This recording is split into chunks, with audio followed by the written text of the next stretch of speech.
Hi friends, ఇవాళ ఈ వీడియోలో నేను Microsoft office LTSC 2024 preview version ని డౌన్లోడ్ చేసుకోవడంతో పాటు దానిని ఇన్స్టాల్ చేసుకున్నాక ఫ్రీగా ఎలా యాక్టివేట్ చేసుకోవాలో క్లియర్ గా చెప్పబోతున్నాను.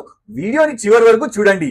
అండ్ ఎవరైతే మన వీడియోలో న్యూగా చూస్తున్నారో ప్లీజ్ కొంచెం వీడియోని లైక్ చేసి సబ్స్క్రైబ్ బటన్ ని ప్రెస్ చేయండి. సో ఈ ప్రివ్యూ వర్షన్ లో ఆఫీస్ వర్షన్ లాగానే అన్ని ఫీచర్స్ మరియు ఫంక్షనాలిటీస్ కలిగి ఉంటాయి. దీనికోసం మనకు మొదటగా ఆఫీస్ డిప్లాయ్మెంట్ టూల్స్ ని డౌన్లోడ్ చేసుకోవాల్సి ఉంటుంది. దీనిని డైరెక్ట్ గా మైక్రోసాఫ్ట్ డౌన్లోడ్ సెంటర్ నుంచే చేసుకోవచ్చు. దీని లింక్ నేను వీడియో డిస్క్రిప్షన్ లో ఉంచడం జరిగింది, మీరు ఓపెన్ చేసుకోవచ్చు. సో ఇలా ఇది డౌన్లోడ్ అయ్యాక ఈ exe ఫైల్ ని కాపీ చేసుకోవాలి. తర్వాత ఇప్పుడు సి డ్రైవ్ లోకి వెళ్లి ఇక్కడ న్యూ ఫోల్డర్ ని క్రియేట్ చేసుకోవాలి. తర్వాత దాన్ని ఆఫీస్ 2024 అని రీనేమ్ చేయాలి. ఇప్పుడు కాపీ చేసిన ఫైల్ ని ఇక్కడ పేస్ట్ చేయాలి. ఇప్పుడు ఈ ఫైల్ పై రైట్ క్లిక్ చేసి రన్ యాజ్ అడ్మినిస్ట్రేటర్ ని సెలెక్ట్ చేసుకోవాలి. ఇక్కడ టర్మ్స్ అండ్ కండిషన్స్ ని యాక్సెప్ట్ చేసి కంటిన్యూ పై ప్రెస్ చేయాలి. ఇప్పుడు ఇక్కడ ఫైల్ ని ఎక్స్ట్రాక్ట్ చేయడానికి లొకేషన్ అడుగుతుంది. దీనికి సేమ్ ఇక్కడ మనం క్రియేట్ చేసిన ఆఫీస్ 2024 ఫోల్డర్ పాత్ ని సెట్ చేసి ఓకే ని ప్రెస్ చేయాలి. ఇప్పుడు డౌన్లోడ్ లోని ఈ కాన్ఫిగరేషన్ ఫైల్ ని సెలెక్ట్ చేసుకోవాలి. ఈ ఫైల్ మనం ఎగ్జాక్ట్ గా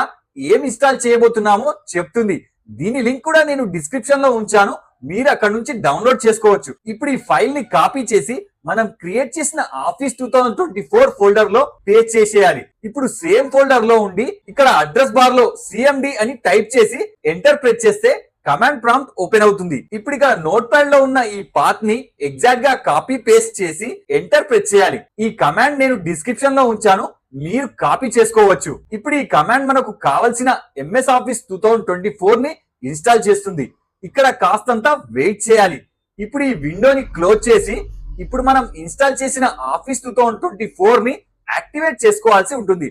సో ఇప్పుడు ఏదన్నా ఆఫీస్ కి సంబంధించిన వర్డ్ లేదా ఎక్సెల్ గాని ఓపెన్ చేయాలి. సో ఇక్కడ యాక్సెప్ట్ ని ప్రెస్ చేశాక లెఫ్ట్ సైడ్ అకౌంట్ పై క్లిక్ చేయాలి. తర్వాత ఇక్కడ రైట్ సైడ్ లో చేంజ్ ప్రోడక్ట్ కీ పై క్లిక్ చేయాలి. ఇప్పుడు స్క్రీన్ పై మీకు చూపిస్తున్న ఈ ప్రోడక్ట్ కీని కాపీ చేసి పేస్ట్ చేసుకోవాలి. ఇప్పుడు కింద యాక్టివేట్ ఆఫీస్ పై క్లిక్ చేయాలి. తర్వాత ఇప్పుడు ఒకసారి ఆఫీస్ ని క్లోజ్ చేసి మళ్ళీ ఓపెన్ చేయాలి. ఇప్పుడు ఇక్కడ ఒక పాపప్ విండో మనకి చూపిస్తుంది. ఇందులో ఫస్ట్ ఆప్షన్ అయిన want to activate over the internet ని సెలెక్ట్ చేసుకుని నెక్స్ట్ పై క్లిక్ చేయాలి. తర్వాత క్లోజ్ చేసుకోవాలి. అంతే, ఇప్పుడు మనకు కావాల్సిన లేటెస్ట్ MS ఆఫీస్ 2024 లోని అన్ని ప్రొడక్ట్స్ ని వాడుకోవచ్చు, అది కూడా పూర్తిగా ఫ్రీగా. మీరు ప్రూఫ్ తో ఇక్కడ చూడొచ్చు, ప్రోడక్ట్ యాక్టివేటెడ్ అని కూడా వచ్చేసింది. ఇప్పుడు ఇది మనకు దీనికి సంబంధించిన ఒరిజినల్ వర్షన్ పూర్తిగా రిలీజ్ చేసే వరకు వాడుకోవచ్చు. సో ఇలాంటి మరింత సమాచారం కోసం మా ఛానల్ లైక్ అండ్ సబ్స్క్రైబ్ చేసుకోవడం మర్చిపోకండి. Until bye.